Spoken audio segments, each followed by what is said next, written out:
En tant que coach sportif, tu as déjà eu un client qui n'a pas mal quelque part. Voilà. Donc déjà à partir de là, tu as des médecins qui te disent encore, tu as une tendinopathie à l'épaule, tu ne fais rien. Tu prends des anti-inflammatoires qui te font des ulcères d'estomac et ensuite tu prends les prods. Ah, c'est bon, arrête un peu. Je l'ai vu bugger en se rappelant de ce que lui avait dit le kiné. En fait, on lui avait jamais parlé de ses particularités morpho-anatomiques. Tu vas aller chez le kiné, tu vas faire tes 50 séances. Ah bah il m'a fait le laser, il m'a fait le chaud. Et qu'est-ce que tu fais? Tu perds ton temps? Non mais blague à part. Il m'a fait des dents magnifiques. Non mais est-ce que toi par exemple en tant que coach, tu peux dire à quelqu'un je te garantis à 3000% qu'en 2 mois tu peux perdre tes 50 kilos? Absolument pas. Voilà, bah, moi c'est pareil. La bagarre, Le podcast. c'est bon, ça filme? Ouais. Ouais. Allez, c'est parti. Allez, nickel. Bienvenue dans ce Premier épisode IRL. premier épisode IRL et premier épisode hors série du Bagarcast. Aussi. Comment ça va, Romu? Bah t'es vraiment vilain. Bah, je préférais avec l'écran, mais bon. On va commencer avec la bagarre directe. Oh, Attends, putain. fais la miniature. Ok les amis, on va vous faire un petit podcast placé sous le signe de la réhabilitation aujourd'hui. Parce que il me semble que dans l'esprit collectif, quand on parle de réhab, voire même quand je le vois un petit peu dans les bios, tu vois, des différents coachs qui se spécialisent là-dedans, ça me paraît un petit peu obscur. Est-ce que c'est de l'ordre du médical? Est-ce que c'est de l'ordre du coaching sportif? Comment est-ce qu'on pourrait définir dans un premier temps ce qu'est réellement la réhabilitation?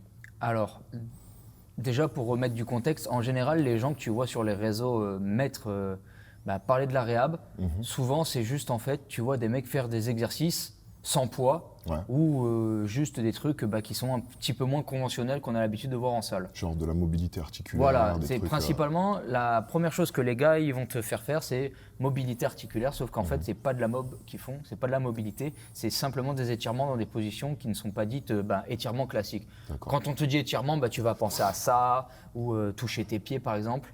Ça, c'est l'étirement passif, comme on a pu l'apprendre au collège, Voilà, au c'est lycée. le cours de PS, l'étirement de cours de PS ou de cours de stretching.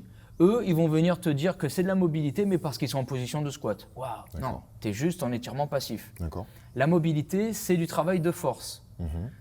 La mobilité, c'est quoi? C'est avoir de la force dans de l'amplitude. Donc, à quel moment sur ton mouvement tu es le plus fort en fait? D'accord. C'est juste ça. Donc, en réalité, quand tu travailles ta mobilité, c'est être plus fort dans une plus grande amplitude. Tu fais un squat, par exemple, tu descends à 90 degrés, okay, tu es mobile jusqu'à 90 degrés. Au fur et à mesure de tes squats, tu vas descendre un peu plus bas. Est-ce que ça veut dire que tu es moins mobile ou plus mobile? J'arrive à descendre plus bas avec cette charge-là, donc je suis plus mobile. Et pourtant, j'ai pas fait d'étirement. Je me permets juste de te couper, vraiment, si on parle de réhabilitation, parce qu'il y a le mot avant habilitation, tu vois, ça veut dire qu'on revient sur quelque chose. Est-ce qu'on peut vraiment définir ce qu'est la réhab, quoi? Alors, tu vois, la réhabilitation. La réhab, de base, c'est réathlétisation. C'est pour des sportifs qui se sont blessés. C'est la phase après, vous êtes chez le kiné, vous êtes blessé, vous allez chez le kiné. Après, c'est le passage entre chez le kiné et reprendre le terrain directement. Par exemple, je suis footballeur, je me blesse au genou, je termine le kiné, de suite je retourne faire des sprints.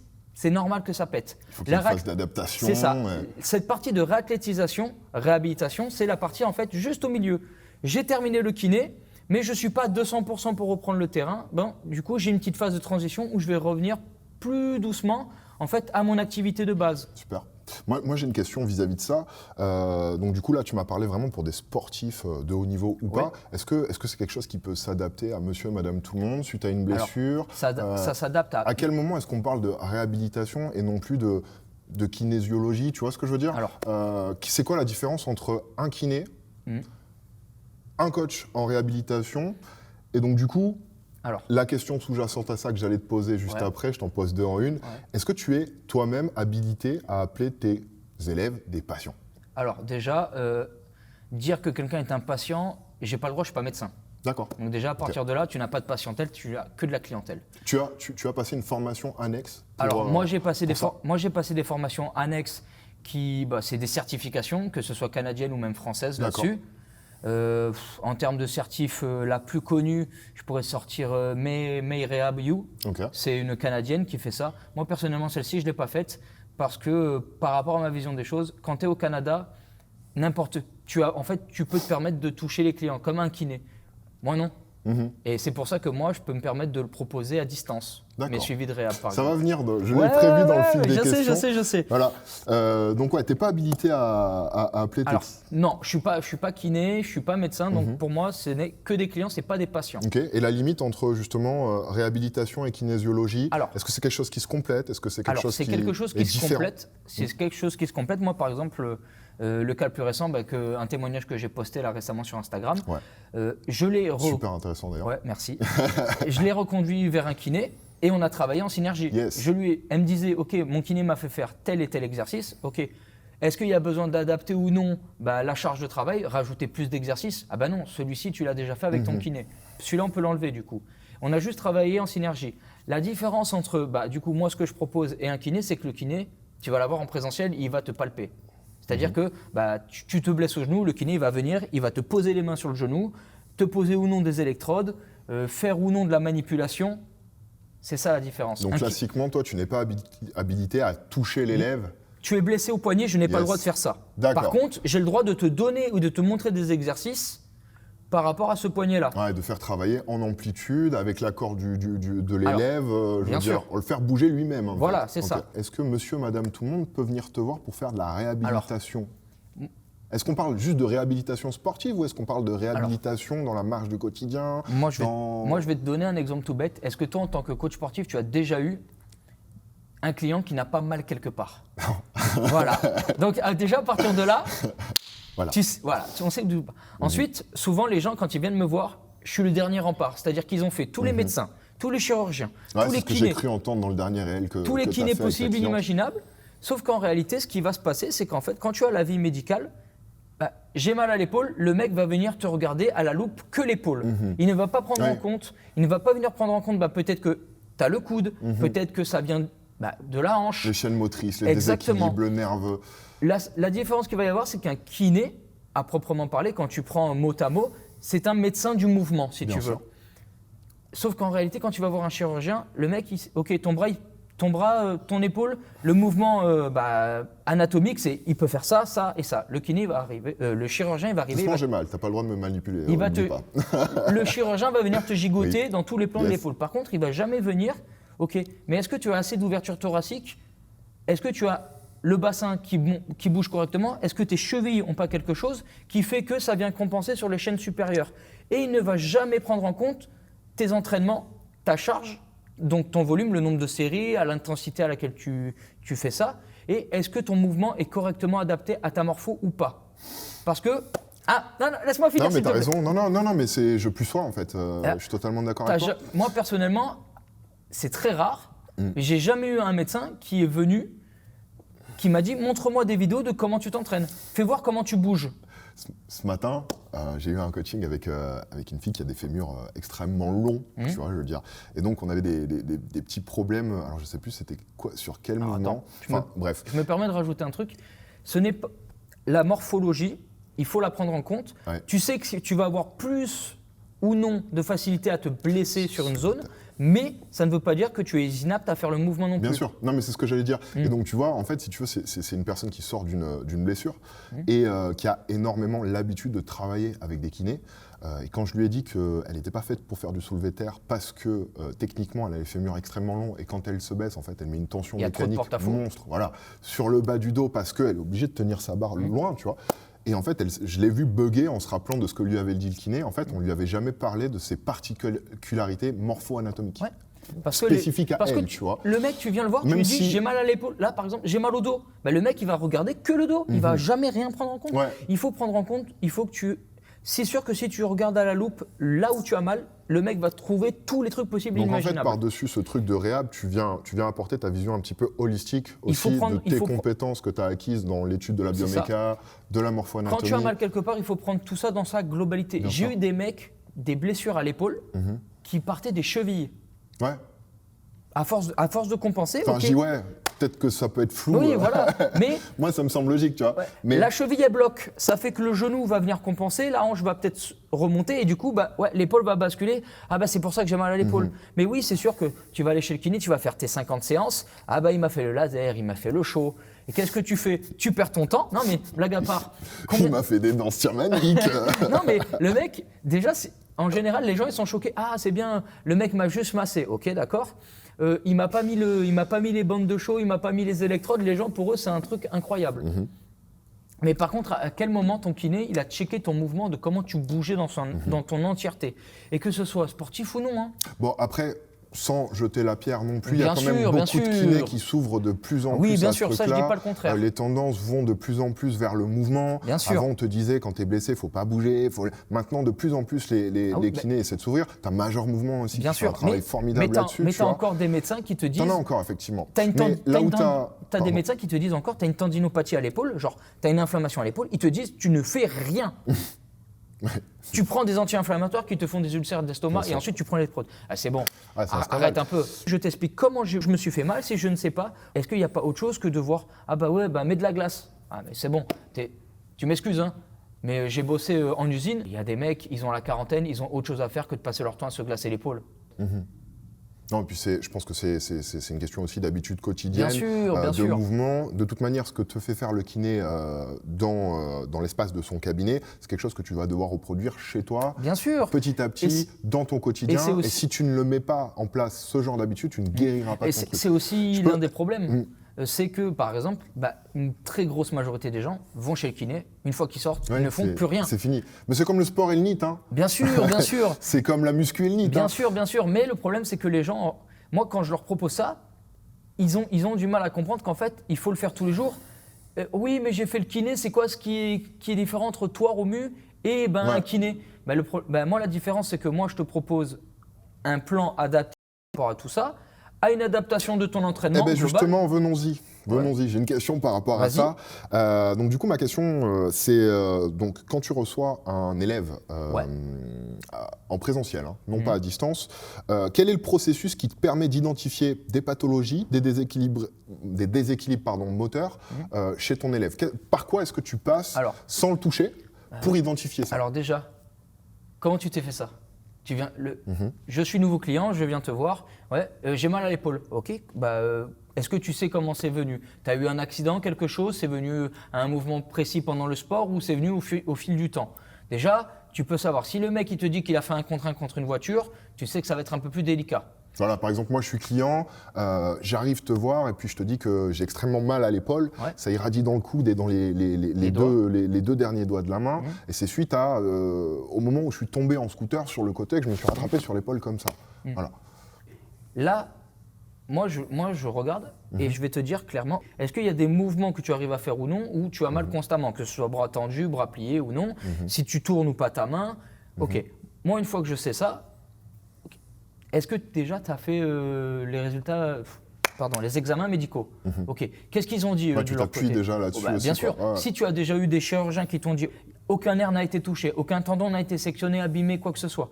Moi, je peux travailler sur un sujet sain. Si le sujet, il est, entre guillemets, je vais dire malsain, mais tu as une lésion, le processus sera totalement différent. Donc, truc important, tu ne prends pas la place du corps médical pas à du ce moment-là. tout. Je me place juste après. Ok, ce qu'a dit le corps médical, tu as vu un kiné, est-ce que ton kiné t'a dit quelque chose? Qu'est-ce qui t'a fait faire? Comme ça, moi, je me base sur ce qu'il a fait, je t'apporte ma vision de la chose. Parle-lui-en. Qu'est-ce que ton kiné en pense? Si le kiné veut rajouter quelque chose, on voit. Moi, je peux adapter en fonction. Mais c'est un travail d'équipe. Mais si on en revient vraiment à ton premier bilan de départ, vraiment la première fois que tu viens à la personne, c'est quoi les process en fait qui te permet d'identifier quelque chose et de savoir comment est-ce que toi, tu vas travailler dessus? Questionnaire, ok. Est-ce que tu as vu examens médicaux, ce genre de choses? Qu'est-ce qu'ils ont dit? Dans quelle position tu as mal? Et ensuite, je regarde comment tu bouges dans ta globalité. C'est-à-dire que très souvent, une très grosse majorité, les gens se blessent quand là, en muscu par exemple, les gens se blessent énormément parce qu'ils ne font que des mouvements à deux mains ou deux pieds en même temps. C'est-à-dire, je ne fais que du développé couché à la barre. D'accord. Allez, de temps en temps, il fait avec les haltères, c'est un miracle. Ça arrive aussi le truc d'entraîner les muscles qu'on appelle miroirs, c'est-à-dire ceux qu'on voit dans le miroir et non pas ceux qui tiennent notre posture. C'est-à-dire toute la face, c'est-à-dire le dos, les fessiers, les ischios, les mollets, puis les mollets, les gars. Hein, mais blague à part, il y a plein de choses et très souvent, c'est des gens qui ne travaillent absolument pas en tempo et qui ne travaillent pas en unilatéral. C'est ce qu'on disait un petit peu la dernière fois, c'est des gens qui bougent des poids. Exactement. les déplace. Qui bougent des poids, mais qui ne bougent pas eux en réalité. Ils ne savent pas se mouvoir. C'est-à-dire que j'ai eu beaucoup de clients très forts, mais genre vraiment balèzes. Ils arrivent à pousser lourd, à tirer fort. Mais par contre, les mecs, tu leur demandes, ok, fais-moi un soulevé de terre à une jambe, barre à vide. Le mec, on dirait un bébé girafe. Il n'a aucune mobilité, il n'a aucun équilibre. Et ça, c'est quelque chose que tu constates assez souvent? Tout le Je temps. te pose des questions Tout le bêtes. temps.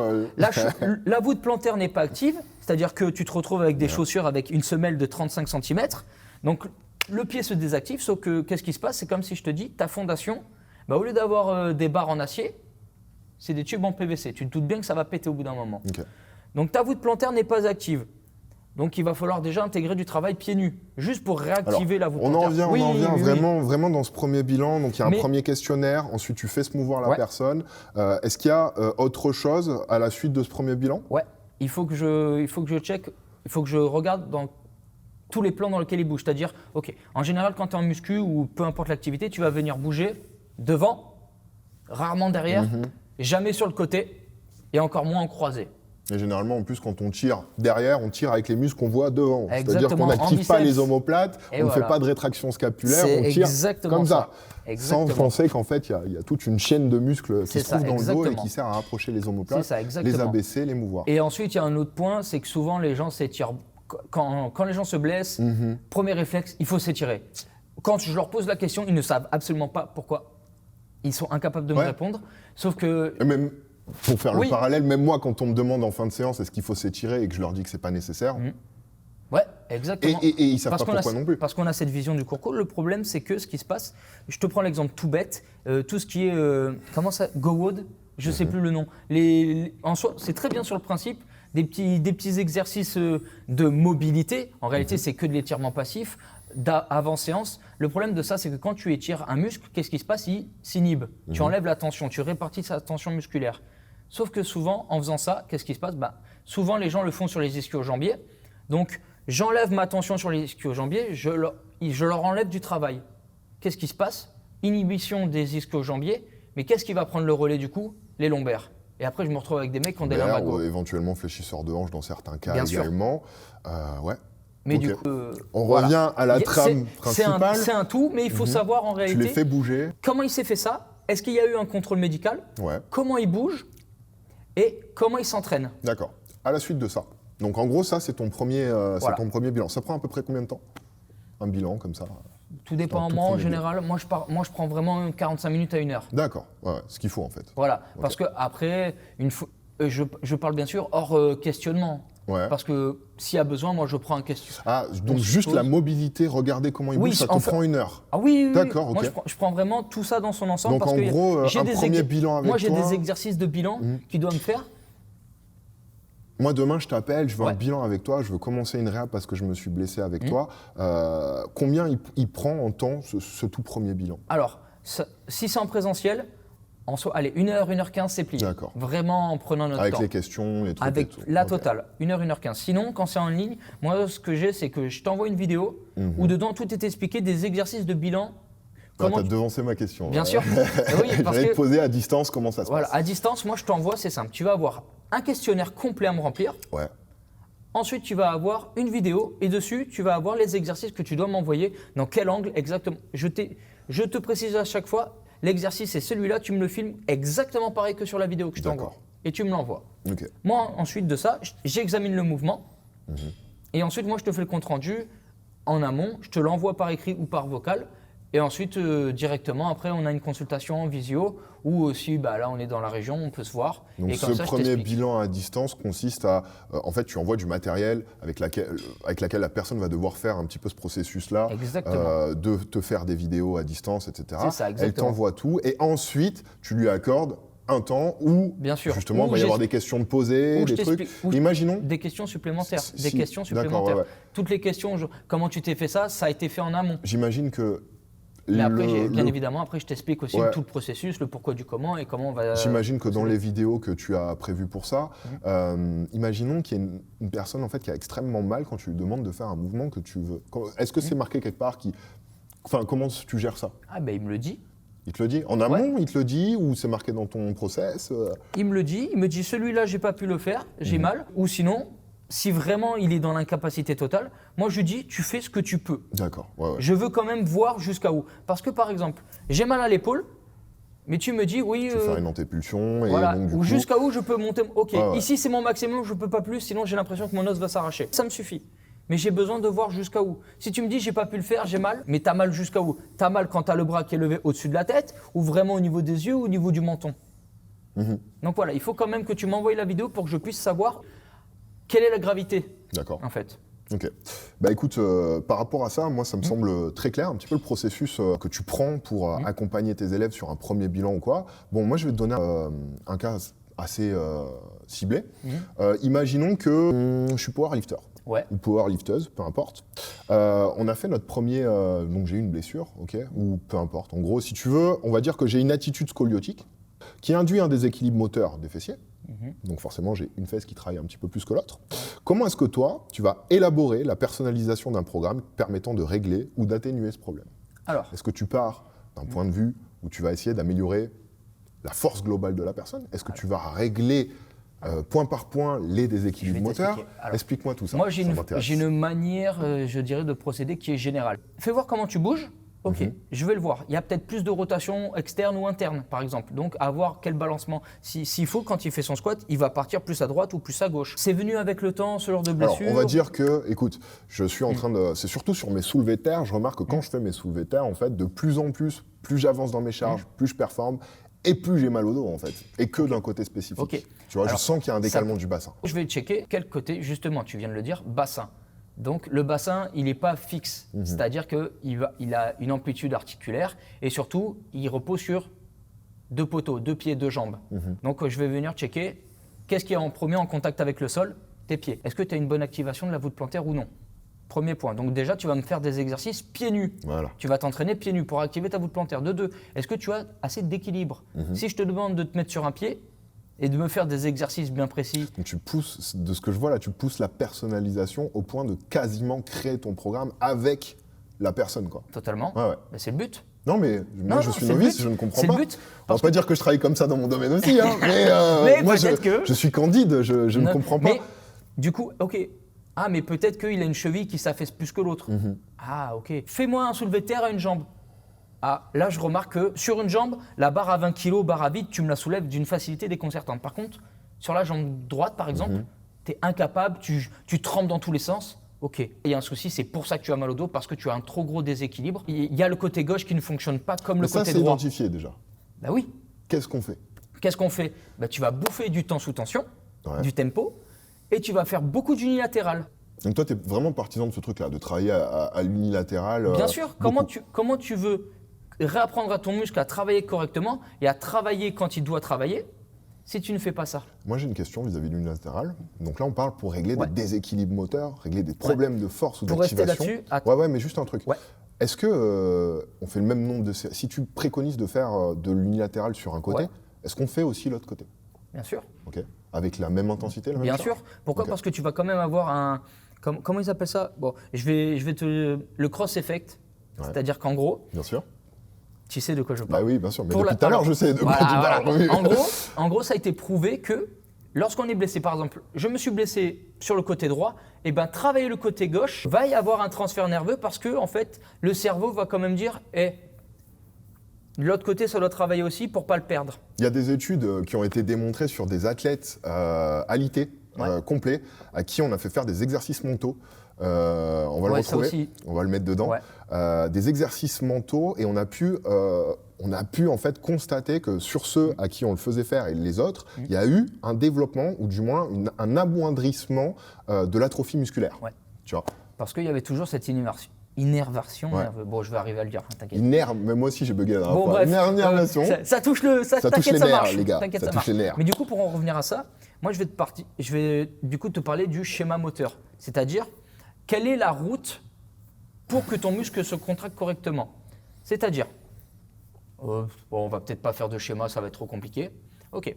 Non, je peux le mettre en post-pod si c'est pas... ça va être compliqué. Ouais. Par exemple, si tu t'es blessé, par exemple, là, tu as la fesse droite, en fait, pour se connecter, au lieu de faire un tout droit comme trajet, elle va partir à droite, à gauche. Dans le mouvement, tu parles. Voilà, dans le mouvement. C'est pour le schéma. Du booty shake, quoi. Voilà, exactement. Elle fait du twerk. Voilà, c'est ça. Okay. Alors que la fesse gauche, quand elle se contracte, la connexion nerveuse, elle est toute droite, elle va hyper rapidement. Donc c'est pour ça qu'elle est plus forte, entre guillemets. Là, j'emploie le mot fort pour que ce soit plus compréhensible. Donc, quel trajet va aller le plus vite et va être où on peut aller le plus vite? Une autoroute où la ligne elle est hyper droite ou une route de montagne où tu as un virage?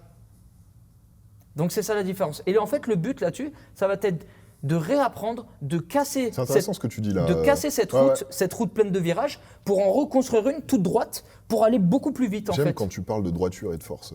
Ouais. Mais du coup, c'est pour ça qu'il va y avoir beaucoup d'unilatéral justement parce que comment tu veux que je reconstruise ma route qui fait que des virages si à côté, l'autre voiture, elle va tout droit.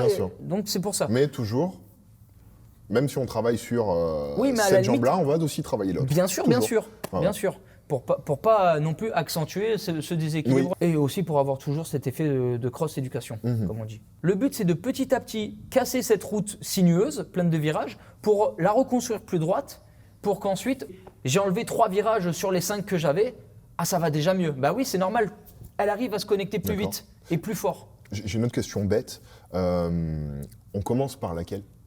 Par exemple, est-ce qu'on commence par la route sinueuse ou est-ce qu'on commence par la... Est-ce que quand on doit travailler à l'unilatéral, de manière générale, sortie de la réhab, un peu partout, on commence d'abord par le point faible ou par le point fort ? Eh ben, tu commences par le côté qui déconne le plus. D'accord. Voilà. Pourquoi ? Parce qu'il faut toujours que... Ok, là du coup, tu vois, moi j'aurais pensé que par rapport au cross, et ben non. C'est mon côté droit qui bug le plus par rapport à l'autre. Où est-ce que je dois être le plus connecté ou le plus à l'affût ? C'est mon début de séance en général. Très souvent, on dit je mets mon plus gros exercice en premier. Là, c'est la même chose. Quand tu apprends un mouvement, quand tu apprends quelque chose, c'est le premier truc que tu fais dans ta séance. Pourquoi ? Pour être le plus à l'affût nerveusement, pour que tu sois le plus concentré. C'est plus facile d'étudier quand c'est dans ton début de journée ou quand tu as tapé 12 heures de boulot. C'est un petit peu comme la conception d'un programme de musculation. Exactement. On va mettre en premier les exercices qui nous demandent le plus d'énergie et sur lesquels on veut le plus progresser. C'est ça, exactement. Et ensuite, deuxième point, moi je vais me baser sur un truc très simple pour que tout le monde comprenne. Quand tu fais du bodybuilding et que tu veux rattraper un point faible, tu fais quel côté ? C'est la question que je te pose. Voilà, le côté qui est le plus en retard, qui est le plus foireux. Donc voilà. Écoute, Romu, je pense qu'on a bien avancé sur le truc. Moi, j'aimerais clore cette discussion autour de la réhab avec peut-être que tu ne pourras pas me répondre d'ailleurs. Combien de temps avec toi pour se sortir de ce protocole de réhabilitation ? Est-ce qu'on s'en sort finalement ? Est-ce que c'est une routine vers laquelle on peut revenir ? Combien de temps ça peut prendre pour être guéri ? Alors, c'est une question bête, peut-être que tu ne pourras pas y répondre. Ça, c'est vraiment... Ça dépend vraiment des gens. Est-ce que toi, par exemple, en tant que coach, tu peux dire à quelqu'un, je te garantis à 3000% qu'en 2 mois, tu peux perdre tes 50 kilos ? Absolument pas. Voilà, moi c'est pareil. Enfin oui, quelque part oui. Non, par contre, je peux te garantir que... Mais dans quel état ? Par contre, je peux te garantir qu'au bout des 8 semaines, tu auras une amélioration. Bien sûr. Ça oui. Par contre, les personnes qui te garantissent un résultat pur et dur à la fin, c'est juste des menteurs. Parce que qu'est-ce qui me dit que tu vas bien dormir ? Qu'est-ce qui me dit que tu vas bien t'alimenter ? Si tu as une alimentation pro-inflammatoire, que tu manges énormément de produits transformés, je te garantis que tu vas quand même avoir mal encore. C'est un petit peu comme dans le milieu du coaching, il y a un gros facteur où en fait la personne qui vient te voir est responsable aussi de la bonne tenue des résultats qu'elle aura à la fin. Quoi. Par contre, c'est un travail quotidien. Au début, c'est redondant, la personne, sincèrement, c'est chiant. Par contre, au fur et à mesure, il y aura besoin de faire moins d'exercices, de le faire moins souvent, parce que les connexions nerveuses, tu connais la route, tu connais le chemin, donc c'est plus facile. Plutôt que de perdre ton temps à remettre le GPS et ainsi de suite, là tu connais la route, donc tu pourras le faire moins souvent. Et moi après, au fur et à mesure, tu le fais plus, par contre c'est ton échauffement de séance.